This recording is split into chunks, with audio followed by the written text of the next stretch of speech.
Merci à vous. Je vais en effet dérouler, si cela vous convient, mon exposé en 3 points. Premièrement, je vais recontextualiser tout ce qui s'est dit depuis le début de la matinée. Deuxièmement, vous exposer les freins qui pourraient faire en sorte que cette vague d'innovation dans laquelle nous sommes engagés ne délivre pas les promesses que l'on peut placer en elle. Et puis troisièmement, en effet, ce que cela signifie pour la France et pour l'Europe en termes de politique énergétique. Déjà, ce que je voudrais vous dire pour commencer mon exposé, c'est que ce que nous traversons aujourd'hui, c'est en effet une vague d'innovation. Les économistes, vous le savez, parlent de destruction créatrice d'une ampleur qui, à mon avis, est inédite à l'échelle de l'histoire humaine. Si j'essaie de prendre un peu de recul pour essayer de comprendre là d'où nous venons et là où nous allons, je dirais que nous traversons aujourd'hui la 5e grande mutation de l'histoire de l'humanité. La première s'étant déroulée il y a très longtemps maintenant, plusieurs milliers d'années, il y a 10 000 ans environ. C'est bien évidemment l'invention de l'agriculture, le passage de l'ère paléolithique à l'ère néolithique. La deuxième grande mutation, c'est l'Antiquité, ce que l'on appelle le siècle de Périclès, au tournant du 4e et du 5e siècle avant Jésus-Christ. L'invention de la mondialisation, si je voulais commettre un anachronisme, en tout cas l'invention du commerce lointain. La troisième grande vague d'innovation, elle est plus connue, c'est la Renaissance, bien évidemment. Alors la Renaissance qui d'ailleurs n'a pas commencé au moment des grandes découvertes, elle n'a pas commencé à la fin du XVe siècle et encore moins au XVIe siècle, mais elle a pris ses racines dans les innovations de la deuxième partie du Moyen-Âge qui ont été extrêmement nombreuses, l'horloge, la poudre à canon, les instruments de navigation, bien évidemment, les lunettes, et toutes ces innovations ont convergé à partir de la fin du XVe siècle pour déboucher sur les grandes découvertes, le point d'orgue étant le tour du monde de Magellan dans la première partie du XVIe siècle. La quatrième grande mutation, c'est ce que l'on appelle la révolution industrielle. Alors, j'apprécie assez peu le terme de révolution parce qu'il donne le sentiment que l'on revient à un point de départ. C'est pour ça que je préfère parler de mutation, parce que dans l'idée de mutation, vous avez l'idée d'irréversibilité. Je crois que c'est très important de faire cette pédagogie, notamment auprès des opinions publiques. Nous sommes engagés dans des mouvements technologiques et des mouvements économiques dont on ne peut pas revenir. On ne peut pas refaire un arbre à partir du papier. C'est pour ça que l'idée de révolution qui contient en plus en germe l'idée de table rase est une idée qui est trompeuse. Nous partons bien d'un état du monde technologique et économique pour aller vers un autre de façon irréversible. Il s'agit donc d'une mutation. Aujourd'hui, pour qualifier la période que nous traversons, on parle souvent de numérisation. Je pense que ce terme est très restrictif. La numérisation et l'informatique, ce sont au fond d'assez vieilles technologies qui ont commencé à émerger dans les années 50, notamment en Angleterre. Le centre de l'innovation dans le domaine de l'informatique après la guerre, c'est l'université de Manchester, notamment sous la férule de quelqu'un qui s'appelait Alan Turing. Et depuis les années 50, l'informatique a été soumise à une loi que vous connaissez tous, une loi technologique que l'on appelle la loi de Moore, c'est-à-dire le fait que la puissance des ordinateurs, la puissance des microprocesseurs, pour être plus précis, a doublé, non pas tous les 12 mois comme le prévoyait Moore, mais en tout cas tous les 18 mois. Aujourd'hui, d'ailleurs, ce phénomène de doublement de la puissance des microprocesseurs tous les 18 mois est en train de ralentir. On arrive plutôt à la fin de la loi de Moore, mais nous avons d'autres relais technologiques, notamment l'intelligence artificielle. Et je vous ai dit il y a quelques instants que la Renaissance, au fond, c'était une histoire de convergence technologique. Vous avez eu beaucoup d'innovations dont les découvertes se sont étalées tout au long du Moyen-Âge et elles ont convergé au moment de la Renaissance pour aboutir à ce que les économistes appellent en général la synthèse créative. On pourrait dire la même chose aujourd'hui. Les anglo-saxons parlent beaucoup de technologies NBIC, les technologies NBIC, les nanotechnologies, N pour nanotechnologie, B pour biotechnologie, I pour tout ce qui est, pour le coup, du domaine de l'information, et puis le C pour ce qui est du domaine des sciences cognitives, l'intelligence artificielle, on pourrait ajouter la robotique et l'imprimante 3D, et c'est bien la convergence de ces technologies qui est en train de déclencher un phénomène de destruction créatrice qui est inédit par son ampleur à l'échelle de l'histoire de l'humanité. Et s'il est inédit par son ampleur, c'est pour deux raisons. La première raison, c'est que nous avons beaucoup d'innovations en nombre et que chacune d'elles génère un mécanisme de déstabilisation, de destruction créatrice qui est très important. C'est complètement évident dans le domaine de la robotique ou de l'intelligence artificielle. Par exemple, on a tout à l'heure évoqué la question de la voiture électrique. Il est clair que la voiture électrique sans chauffeur, qui à mon avis va arriver extrêmement vite dans nos pays, entraîne un phénomène de destruction créatrice qui est absolument extraordinaire. Je parlerai de l'emploi dans quelques instants. Il y a énormément d'emplois qui sont créés autour de ces voitures sans chauffeur, mais aussi beaucoup d'emplois qui seront détruits. Les emplois de taxi, les emplois de chauffeurs de VTC, les emplois de moniteurs d'auto-école, de chauffeurs de poids lourds. Tous ces emplois sont amenés, si ce n'est à disparaître, en tout cas à avoir leur nombre considérablement réduit ces prochaines années. Donc chacune de ces innovations génère beaucoup de destruction créatrice, mais la convergence de ces innovations encore plus. Et d'ailleurs, ce que je vous dis n'est pas de la science-fiction, parce qu'on commence à le voir dans certains pays, mais si vous faites converger un robot, une intelligence artificielle, et que vous habillez ce robot super intelligent avec des cellules de peau qui sont produites à partir de cellules souches, vous obtenez très exactement un humanoïde, c'est-à-dire quelqu'un qui nous ressemble, mais qui est beaucoup plus fort que nous, qui ne tombe jamais malade, qui s'achète une seule fois, donc vous amortissez son coût sur une période de temps déterminée, et c'est bien ça l'économie dans laquelle nous entrons aujourd'hui. La deuxième raison, avant de parler de l'énergie, pour laquelle je considère que cette période de destruction créatrice est plus importante encore que ce que l'on a connu au XIXe siècle, ou plus importante que ce que l'on a connu au moment de la Renaissance, c'est que nous venons d'évoquer la question africaine. Pour la première fois dans l'histoire de l'humanité, vous avez un mouvement de destruction créatrice qui touche le monde entier. Ça n'était jamais arrivé. Les mutations que j'ai évoquées précédemment étaient des mutations qui étaient relativement circonscrites dans l'espace. Première révolution industrielle, elle est partie du nord de l'Angleterre, Manchester, Liverpool, elle est descendue, Birmingham, Londres, la France, le sud de l'Europe. La Renaissance avait suivi le mouvement très exactement inverse, né dans les cités-États d'Italie du Nord, Gênes, Florence, Venise, bien évidemment, Venise d'abord d'ailleurs, et elle était ensuite remontée la Champagne, la Flandre, l'Angleterre, l'Irlande, etc.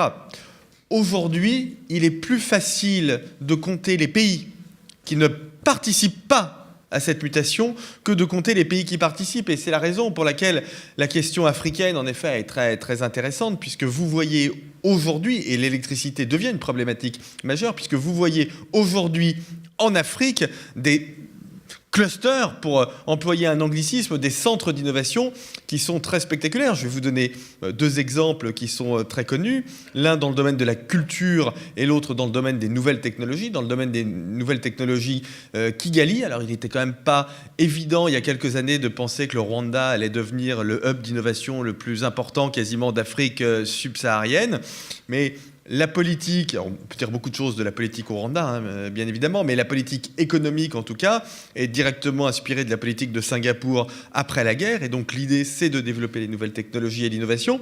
Un autre exemple qui est moins connu dans le domaine culturel, c'est le Nigeria, Lagos. Vous savez que Lagos, le Nigeria, ce qu'on appelle Nollywood, est devenu, en volume, le deuxième centre de production de films au monde. Le premier étant bien évidemment Bollywood en Inde, le deuxième Nollywood, et le troisième, plus connu, Hollywood.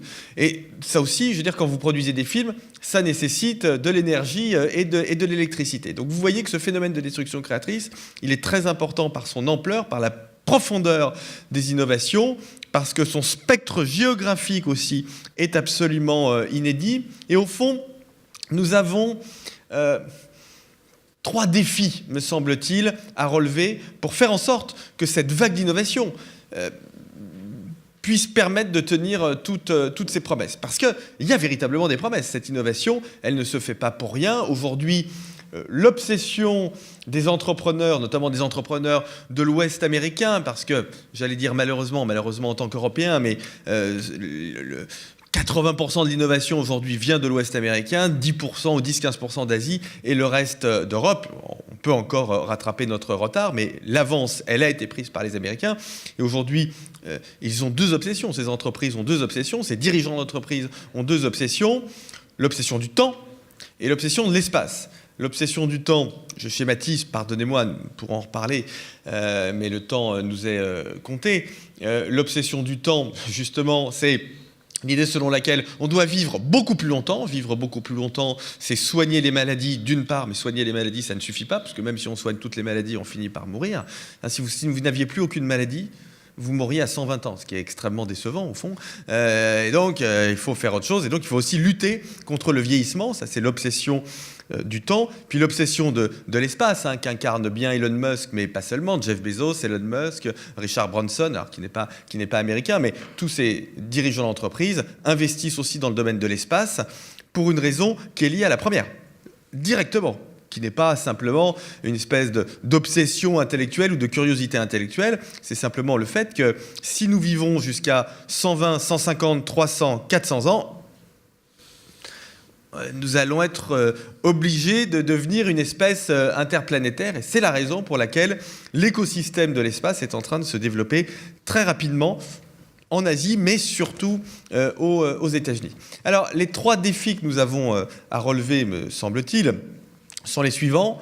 Un défi en termes d'emploi, un défi en termes d'énergie et en particulier d'électricité, et un défi en matière de discours politique. Ce sera ma conclusion parce que vous m'avez demandé d'évoquer la question européenne et je pense que la question européenne peut très utilement remplir un vide qui est laissé aujourd'hui par l'absence de discours. Pas l'absence de discours d'ailleurs simplement politique, mais l'absence de discours intellectuel sur ces questions.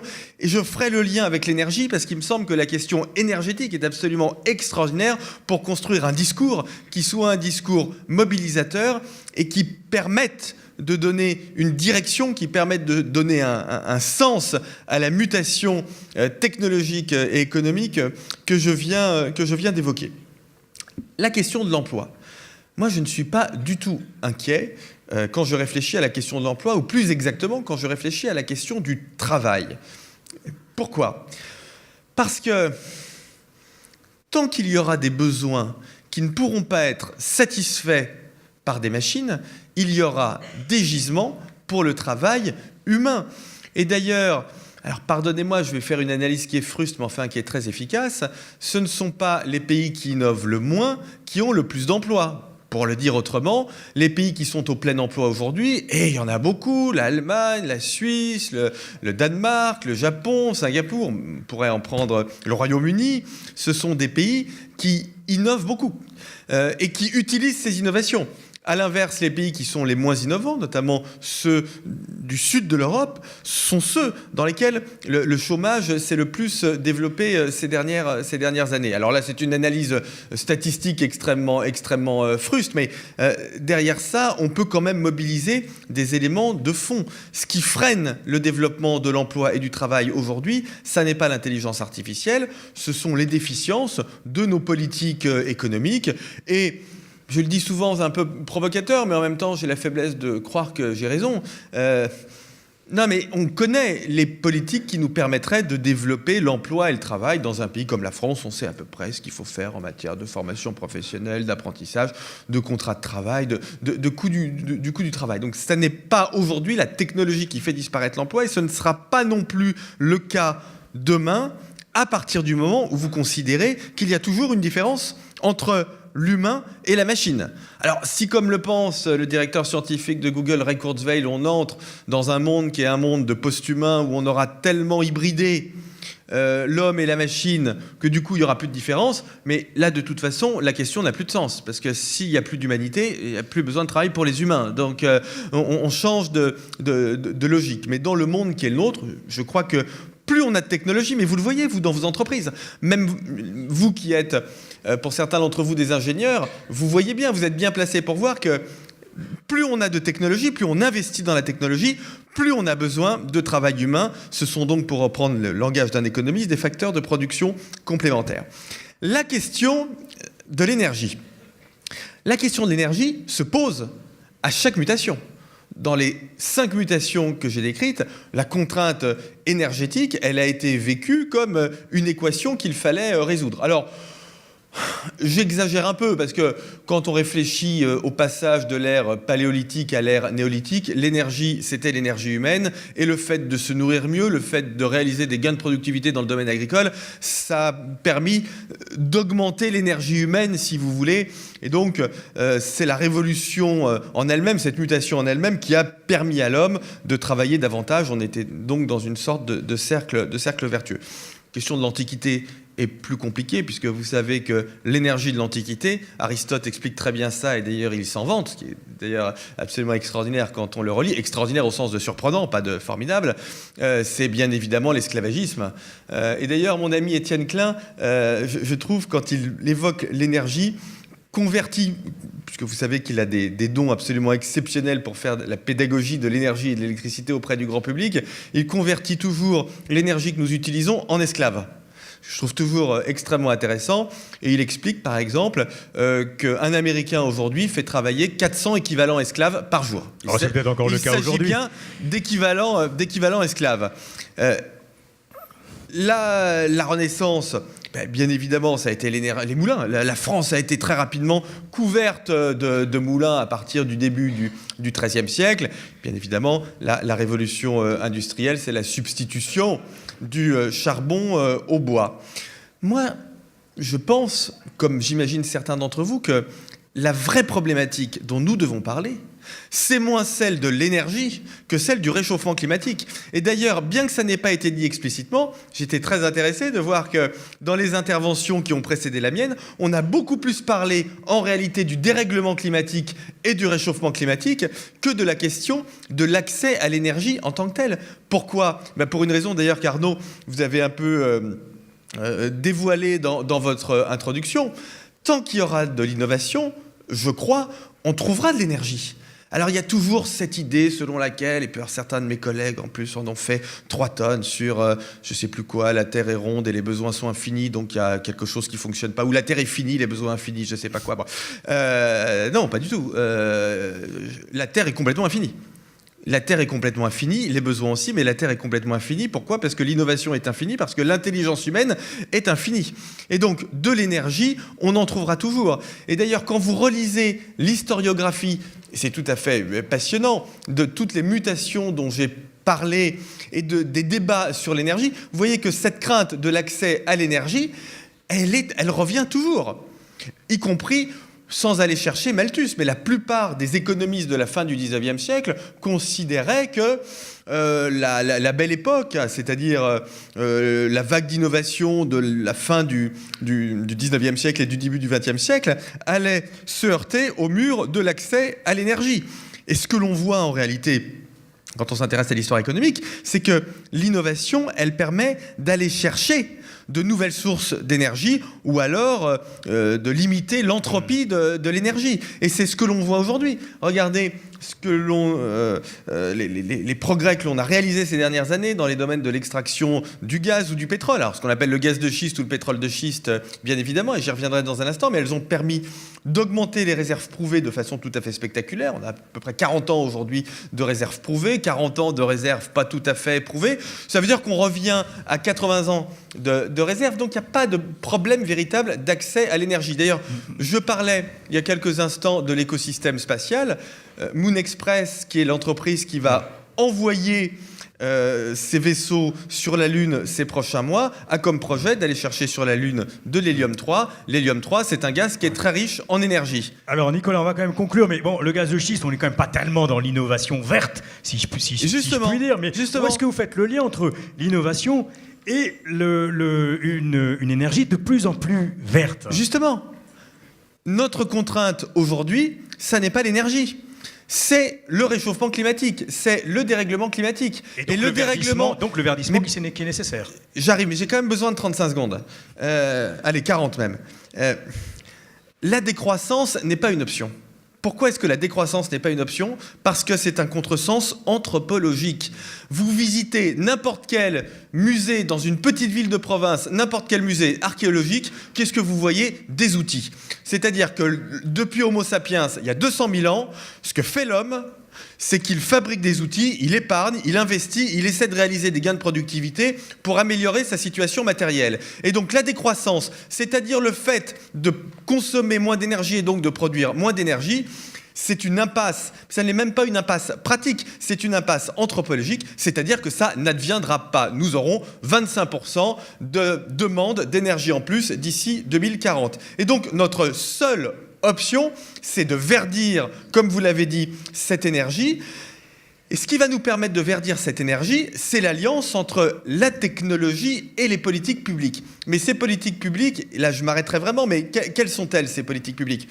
Moi je ne crois pas que ce soit des politiques industrielles de subvention à tel ou tel segment des énergies vertes. Est-ce qu'il faut aller plutôt vers l'éolien? Est-ce qu'il faut aller plutôt vers les panneaux photovoltaïques, etc. Pourquoi est-ce que je pense que la solution, ça n'est pas la politique industrielle? Pas par dogmatisme. La politique industrielle, elle peut donner de bons résultats. Elle a donné parfois de bons résultats par le passé. Simplement, quand vous êtes dans une vague de destruction créatrice, il est absolument impossible, et là je pèse mes mots, impossible de savoir quels sont les processus technologiques qui seront sélectionnés par les ingénieurs et par le marché, par le couple offre-demande à l'horizon de 10, 15, 20 ans. Et donc nous faisons prendre un risque trop important à l'argent public qui, en plus, dans la majorité des pays développés aujourd'hui, est devenu une denrée rare. C'est pour ça que nous devons mettre en place des mécanismes d'incitation. Ces mécanismes d'incitation qui laissent les entreprises investir, qui laissent les entreprises faire. Quels sont-ils? Bon, on en a parlé, déjà. C'est soit la fiscalité écologique, soit un marché du carbone. En réalité, du point de vue économique, ces deux dispositifs ont des effets équivalents. La fiscalité est devenue une notion qui est un peu difficile à manier, surtout dans le contexte français. C'est pour la raison pour laquelle j'aurais plutôt tendance à préférer le marché du carbone. Alors ce marché du carbone, vous allez me dire, aujourd'hui en Europe, il existe. Il existe, et d'ailleurs, il existe avec des résultats. Ça a été dit, les émissions de gaz à effet de serre, elles ont diminué à la fois en valeur absolue. Et puis si vous regardez l'intensité en gaz à effet de serre du PIB en Europe, alors là, pour le coup, on a beaucoup diminué ces dernières années. Oui, sauf que quand vous regardez très attentivement les statistiques, vous voyez que à peine 10% de cette diminution de l'intensité en gaz à effet de serre, de l'intensité de la croissance en gaz à effet de serre, est liée au prix du carbone. Et donc, il faut que l'on aille beaucoup plus loin, avec un prix du carbone qui soit à un niveau plus élevé, mais surtout, et c'est ça, je pense, la proposition peut-être un peu originale que les économistes pourraient faire, on a besoin d'une progressivité. Bien évidemment, parce que toutes les technologies et toutes les entreprises ne sont pas prêtes. Et il ne faut pas casser l'écosystème énergétique. On doit le faire évoluer, mais on ne doit pas le casser. Et donc, ma préférence irait plutôt à un prix du carbone qui ait tendance à augmenter dans le temps, à un rythme qui soit prédéfini, ce qui permettrait aussi aux entreprises de comprendre ce qui va se passer après 2020. Et je pense que ce type de politique, c'est une politique qui donne un sens. Ce dont on a besoin aujourd'hui, et je reviens au début de mon exposé, c'est de donner un sens à cette vague d'innovation. Moi, je pense que le sens qui peut être donné à cette vague d'innovation en Europe, c'est le souci des générations futures, c'est l'articulation de la technologie, de la démocratie, du capitalisme, bref, de toutes ces choses que l'on apprécie beaucoup en Europe. Nous devons construire un discours positif, un discours politique et intellectuel sur cet avenir de l'Europe, et il faut lui donner une incarnation, et la transition énergétique par le biais d'un marché carbone, c'est l'incarnation pratique d'un discours intellectuel positif sur la technologie et sur l'Europe. Et là, j'ai terminé. Eh bien, bravo, merci mon cher Nicolas. Le message est transmis.